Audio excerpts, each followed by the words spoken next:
समाज party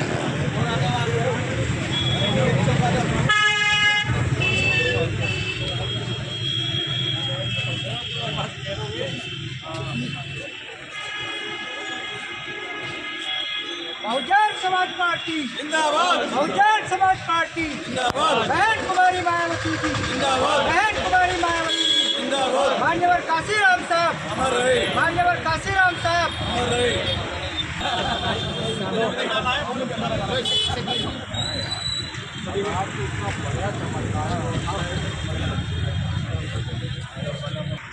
Bahujan Samaj party जिंदाबाद। Bahujan Samaj party जिंदाबाद। मान्यवर काशीराम साहब अमर रहे, मान्यवर काशीराम साहब अमर रहे। बहन कुमारी मायावती जी जिंदाबाद। बहन कुमारी मायावती जी जिंदाबाद। डॉक्टर बी आर अम्बेडकर साहब अमर रहे। डॉक्टर बी आर अम्बेडकर साहब।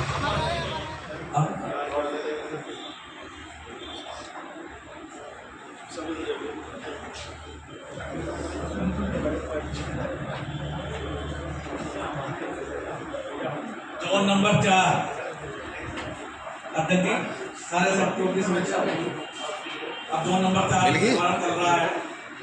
तो 2 नंबर 4 है, इसमें विधानसभा अध्यक्ष इसमें रहेंगे, राजेंद्र कुमार एडवोकेट जी वो भी इसमें रहेंगे, फिरोज खान जी जो उपाध्यक्ष हैं वो इसमें रहेंगे, और मैं खुद इस क्षेत्र में रहूंगा। और इसी के साथ साथ और कोई साथी करना चाहे तो इस क्षेत्र का हो,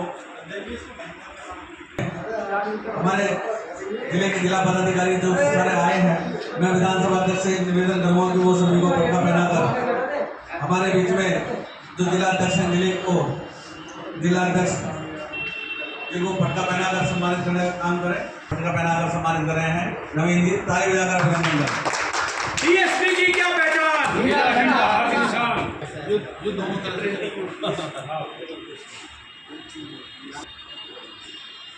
मनोहर चौधरी जी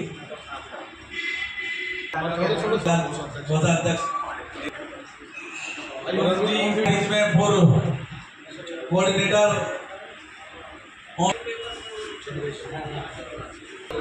टीसी वर्मा जी सुनील जी हैं, यहाँ हो यार अध्यक्ष में पीछे से जाओ।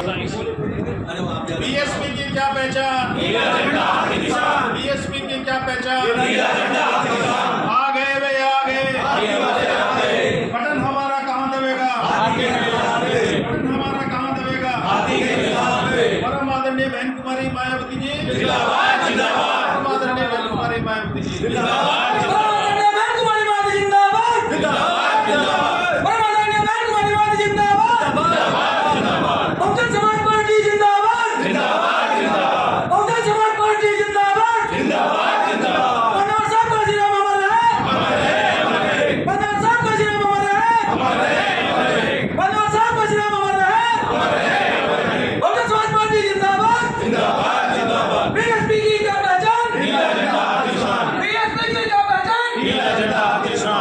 हमारे विधायक पुराने में से कैसे हो?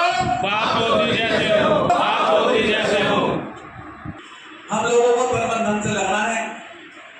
सभी लोग जुट जाए, अपने अपने जो जोन में हमने सेक्टर दिए हुए हैं, अगर कोई से जोन में हमारा सेक्टर अध्यक्ष या सेक्टर कमेटी निष्क्रिय है, जो काम करने में असमर्थ है, उनकी जगह उनके स्थान पर अपने नए साथी को बनाने का काम करें, और उस कमेटी की पूरी जिम्मेवारी जो अपने चार पदाधिकारी हमने जोन वाइज लगाए हैं, उनकी सबकी ड्यूटी बनती है कि वो क्षेत्र में जाएं और अपने सेक्टर की पूरी कमेटी को तैयार करने का काम करें। अब मैं इसी कड़ी में हमारे बीच में जिले के जिला उपाध्यक्ष मनोहर चौधरी जी हैं, मैं उनसे कहूँगा वो भी अपने बात रखें। मनोहर चौधरी सभी को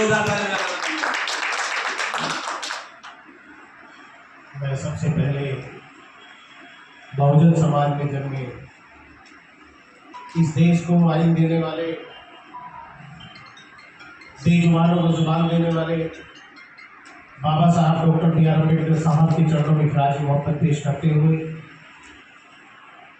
बहुजन समाज पार्टी बाम से DS4 के संस्थापक, मेरे आइडियल, बेजुबानों को जुबान, महिलाओं के उत्थान के लिए काम करने वाले, बहुत ही सम्मान के काबिल, जिनकी वजह से आप और हम यहाँ इकट्ठा है, मानवर काशीराम साहब के चरणों में खराज मोहब्बत पेश करते हुए इस देश के सबसे बड़े सूबे उत्तर प्रदेश की 4 बार रहे मुख्यमंत्री, पूर्व राज्यसभा सांसद, भिन्न पदों पर रही और आप ये देख सकते हैं जब बहुजन समाज पार्टी की सरकार थी तो यहाँ पर कानून का राज चलता था।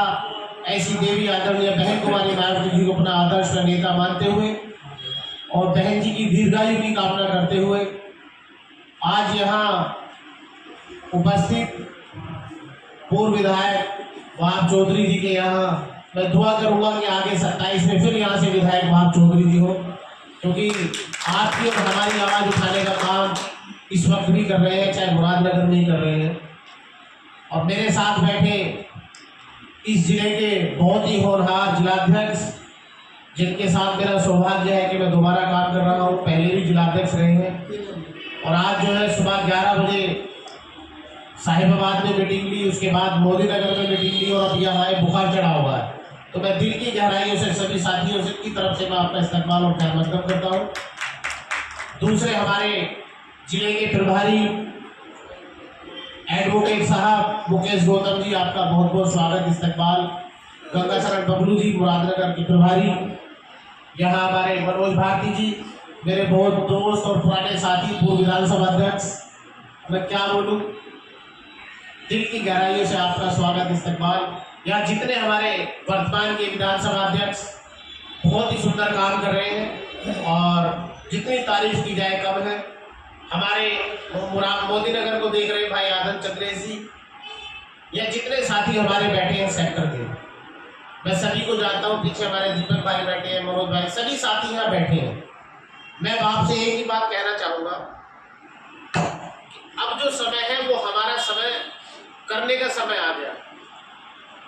ऐसी एक सरकार आप बताएं कि जिसने सर्व समाज के लिए, ओबीसी के लिए, मुस्लिम के लिए, दलितों के लिए, ट्राइबल्स के लिए काम किया।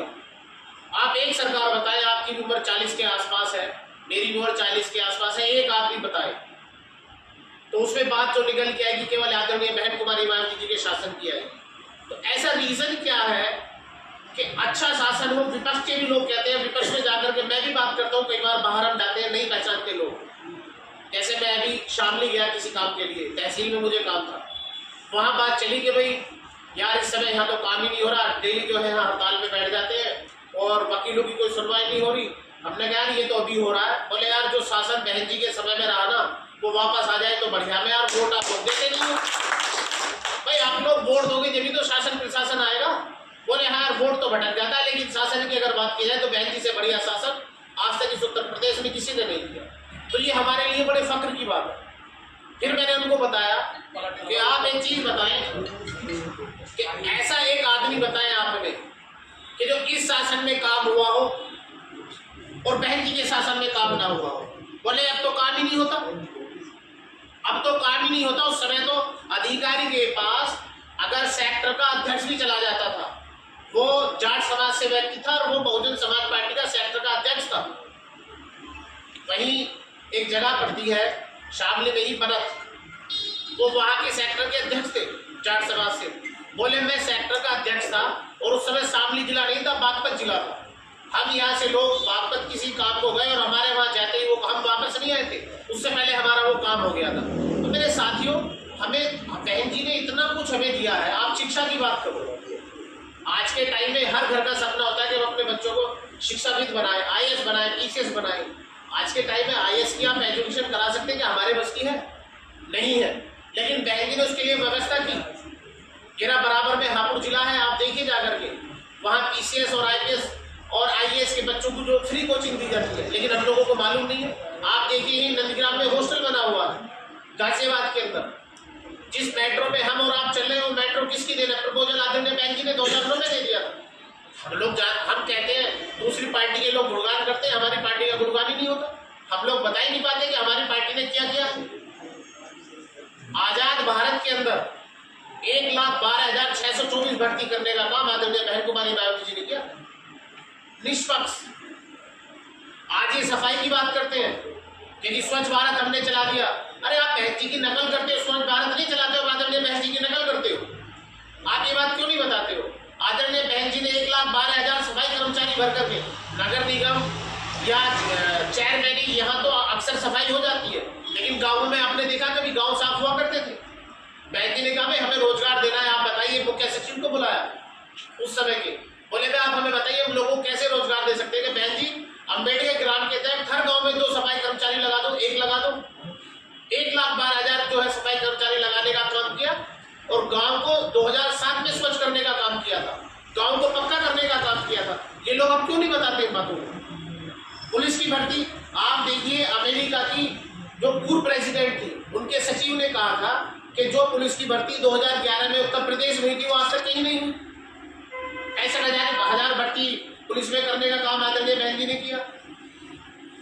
शिक्षा के लिए बहन जी ने, आप देखिए गौतम बुद्ध नगर यूनिवर्सिटी हो गई, और मैं यहाँ हमारे मुस्लिम समाज के साथी बैठे, मैं आपको एक बात और बता दूं। उस समय के जो मिनिस्टर थे, बहन जी ने उनसे कहा कि भाई हम मुसलमानों को क्या दे सकते हैं? बहन जी ने कहा कि जो मंत्री थे उन्होंने कहा बहन जी सब कुछ है, शिक्षा नहीं है इनके पास। तो बहन जी ने प्राइमरी स्कूलों में उस समय जो काम किया था वो आज तक नहीं हुआ। मिड डे मील कब से चला? बहन जी के शासन से चला। बहन जी ने कहा भाई हम क्या कर सकते हैं? उर्दू फारसी यूनिवर्सिटी नहीं थी उत्तर प्रदेश के अंदर, उर्दू फारसी बोर्ड का गठन करके तब उर्दू फारसी यूनिवर्सिटी बनाने का काम किया। मुस्लिम समाज सोया हुआ, पता ही नहीं उसको हमारा भला कहाँ है, उनके साथ चला जाता है जिनके पास अपना वोट नहीं है। मैं 2019 में, अब बहुत सारे साथी कहते हैं कि बिना गठबंधन की बात नहीं बनेगी। आप देखो 2019 में हमने गठबंधन भी किया, समाजवादी पार्टी का, RLD का और हमारा। आप देखो कितनी सीटें जीते, केवल 15 सीटें, और वो भी वो सीटें जीते जहां दलित और मुस्लिम 45% से ज्यादा था। आप एक सीट निकाल के देख लेना। और सीट कौन हारे? जहां मुस्लिम और दलित कम था। भाई कन्नौज से क्यों हार गई डिम्पल जी? वहां तो यादव बोलता क्योंकि वो बीजेपी में चला गया। धर्मेंद्र यादव जी क्यों हार गए? क्योंकि वो उनका कोर बोर्ड जो था वो बीजेपी में चला गया। आप देखिए जयंत चौधरी जी बागपत में क्यों हार गए? लीडर थे भाई, जाटों के बहुत बड़े लीडर थे, वो अपनी सीट हार गए। अजीत सिंह जी पार्टी के अध्यक्ष थे, रहते हुए सीट हार गए। मेरा कहने का मतलब यह है कि हमें केवल आदरणीय बहन जी के कामों को बताना है और कुछ नहीं करना, क्योंकि हमारी कोई हैसियत नहीं है कि हमारे कहने से लोग वोट दे देंगे। लेकिन जब हम जाकर के बताएंगे कि हमारी बहुजन समाज पार्टी की सरकार में आदरणीय बहन जी ने ये काम हमारे लिए किए थे। और माफ करना, जितने यहाँ साथी बैठे, मैं भी 2007 से 12 की सरकार में रहा। वो अलग बात है कि मैं छोटे पदों पर रहा, लेकिन जब मुझे एक काम पड़ा, हम जाकर के SSP से मिले, वर्तमान के जिलाध्यक्ष थे उस समय प्रेमचंद भारती जी, वो स्वर्गवास हो गया उनका। जब मैं जाकर के उनसे कहा, मैंने कहा जी ये परेशानी, बोला आप लेटर लेके चले जाओ। वहां गया, वो मेरा काम जाने से पहले उन्होंने फोन कर चुके थे। आप सोचिए बहन जी के स्तर को जानिए आप। बहन जी के बिना फोन करे, बिना कुछ करे, जिलाध्यक्ष के बिना फोन करे, लेटर की इतनी वैल्यू होती थी। अगर सेक्टर का अध्यक्ष जाकर के खड़ा हो जाए तो इंस्पेक्टर कुर्सी छोड़ता था। आज सेक्टर का अध्यक्ष छोड़ो, हम लोग जाते हैं, आदरणीय हमारे जिलाध्यक्ष जी जाते हैं, कोऑर्डिनेटर जाते हैं, तो बात करने के तरीके बदल गए। तो आप लोग चाहोगे, आप और सबसे बड़ा इतिहास आज मुसलमानों का इतिहास है। सभी लोग कहते हैं मुसलमानों का बहुत बड़ा इतिहास है। अरे उस इतिहास को धरोहर करने का काम किसने किया? भाई मुसलमानों के पूर्वजों ने किया। दलित समाज का जो आज मान सम्मान है, आप लोग मेरी बात का, हो सकता है कि यहाँ कुछ लोग मेरी बात से सहमत ना हो, अगर दलित समाज का सम्मान और स्वाभिमान बढ़ाने का काम किया तो आदरणीय बहन जी ने किया। आप जाकर के देखिए गौतम बुद्ध नगर में क्या स्मारक, क्या देख करके जो है मन को सुकून मिलता है। काशीराम स्थल आप जाइए, मानव काशीराम स्थल, वहां देख करके जो आदमी हारा थकावा चला जाए तो बेहतरीन चैन की नींद लेगा 2-3 घंटे 4 घंटे 5 घंटे, और वो स्वाभिमान जो हजारों साल तक जिंदा रहेगा। हम लोग कहाँ भटक जाते हैं? हमें भटकने की नहीं, लोगों को जोड़ने की और समझाने की जरूरत है। या जितने हमारे सेक्टर के साथी बैठे हैं, आप लोगों को ये बताना है कि बहुजन समाज पार्टी ने हमें दिया क्या है। जो आजकल नए नए लोग आ गए हैं निकल के, आदरणीय बहन जी के कामों को केवल हमें जाकर के बताना है और हमें ये बताना है कि 2027 बहुत दूर नहीं है। अगर 2027 में हमें सरकार बनानी है तो हमें आज से जमीनी स्तर पर काम करना पड़ेगा। जितने साथी हमारे यहाँ बैठे हैं वो बहुत ज़्यादा काम ना करें, बहुत ज़्यादा काम की जरूरत नहीं है, हम कहीं 24 घंटे करें, लेकिन महीने में केवल और केवल 10 दिन वो बहुजन समाज पार्टी के लिए काम करते हैं। हफ्ते में 2 दिन 3 दिन काम कर लें। अगर हफ्ते में हमने 3 दिन भी काम कर लिया, जब हम गांव में जाएंगे, गांव के लोगों के बीच बैठेंगे, वो हमसे पूछेंगे उनकी समस्या, वो हमें बताएंगे। काम हो या ना हो, अगर किसी दबे कुचले के साथ और भूखे की जो है भूखा समझ सकता है, पेट भरा नहीं समझ सकता, क्योंकि वो भी प्रताड़ित है, हम भी प्रताड़ित है। जब हम गांव में जाकर के वहाँ बैठेंगे, उनकी समस्या को जानेंगे, हम उनके साथ जाएंगे तो उनकी सहानुभूति मिलेगी। इसलिए गाँव जाकर के बहुजन समाज पार्टी के बारे में बताना है और हमें ये बताना है कि 2027 हमारे लिए किस लिए जरूरी है। अगर अपने मान स्वाभिमान की रक्षा हम चाहते हैं तो हमें 2027 में आदरणीय बहन जी को 6ठी बार 5वीं बार मुख्यमंत्री बनाना है। तो 2 साल का समय है हमारे पास। सेक्टर पे हमें काम करना है, बूथ पे हमें काम करना है। बाकी सारी जानकारी तो हमारे अध्यक्ष जी और हमारे जो है जिले के प्रभारी यहाँ बैठे वो आप लोगों को बताएंगे, लेकिन मेरी तो आप लोगों से बस आखिरी शब्दों में अपनी बात खत्म करूंगा कि केवल और केवल आदरणीय बहन जी के कामों को हमें बताना है कि आदरणीय बहन जी ने हमारे मान स्वाभिमान सम्मान के लिए किया क्या। बाकी हमें कोई जरूरत नहीं है कि हम जाकर के, क्योंकि अगर हम कई बार ऐसा होता है हम मोहल्ले में कहीं जाते हैं, हम कहते हैं यार देखो बहन जी तो आजकल बोलती नहीं है हमारे लिए। मुस्लिम समाज में अगर हम जाते हैं बहन जी बोलती नहीं है, अरे भैया बहन जी जितना बोलती है इतना तो कोई बोलता ही नहीं है। डेली बहन जी काफी हफ्ते में 2-2 दिन कॉन्फ्रेंस कर रही है, लेकिन वजह क्या है? एक तरफ बीजेपी है, एक तरफ समाजवादी पार्टी है। समाजवादी पार्टी केवल मुसलमानों की बात करती है, बीजेपी जो है वो केवल हिंदुओं की बात करती है। टीवी पर दिखेगा कौन? एक हिंदू की बात करता है, एक मुस्लिम की बात करता है, क्योंकि बीजेपी को फायदा जो मुस्लिम की बात करेगा उससे है, ना कि जो सर्व समाज की बात करेगा। आदरणीय बहन जी सर्व समाज की बात करती है। कोई ऐसा समाज नहीं जिसकी बहन जी बात ना करते हो, जिसको बहन जी ने 2007 से 12 की सरकार में सम्मान देने का काम न किया हो। चाहे वो पाल हो, प्रजापति हो, कश्यप हो, निषाद हो, मौर्य हो, मुस्लिम हो, जाट हो, गुजर हो, ब्राह्मण हो, सर्व समाज से लेकर के बैकवर्ड समाज, ओबीसी समाज को बहन जी ने सम्मान देने का काम किया। तो मेरी अभी अपने साथियों से, जितने हमारे सेक्टर के साथी यहाँ हैं, जितने हमारे कोऑर्डिनेटर यहाँ बैठे हैं, जितने हमारे जोन के यहाँ इंचार्ज बैठे हैं या जो हमने बनाए हैं, सभी से मेरी हाथ जोड़ करके रिक्वेस्ट है कि ये 2 साल अगर अपने बच्चों को हमें कुछ दे के जाना है, वरना कसम खुदा की याद रखना हमारे बच्चे हमें गालियाँ बकेंगे कि तुमने क्या किया, आज किस माहौल में ला करके खड़ा कर दिया। क्योंकि जब वो बहन जी के बारे में पढ़ेंगे ना तो वो अपने समाज को गाली बकेंगे, जिस समाज का भी व्यक्ति हो। वो कहेंगे कि आप लोगों ने उस समय संघर्ष क्यों नहीं किया। क्योंकि आने वाला समय अगर 27 में बहन जी को हमने इस सूबे का जो उत्तर प्रदेश का मुख्यमंत्री नहीं बनाया ना, तो आपका हमारा समय बहुत खराब होगा, आपकी हमारी कोई सुनने वाला नहीं होगा। तो मेरी सभी साथियों से हाथ जोड़ के रिक्वेस्ट है कि अब पार्टी के लिए 1-1, 2-2, 3-3, 4-4 घंटे दें और बाकी का जो है सारा जो है हमारे कोऑर्डिनेटर प्रभारी बताएंगे। मैं इसी आशा और उम्मीद के साथ अपनी बात को खत्म करता हूँ। जय भीम, जय भारत, खुदा हाफिज, नमस्कार।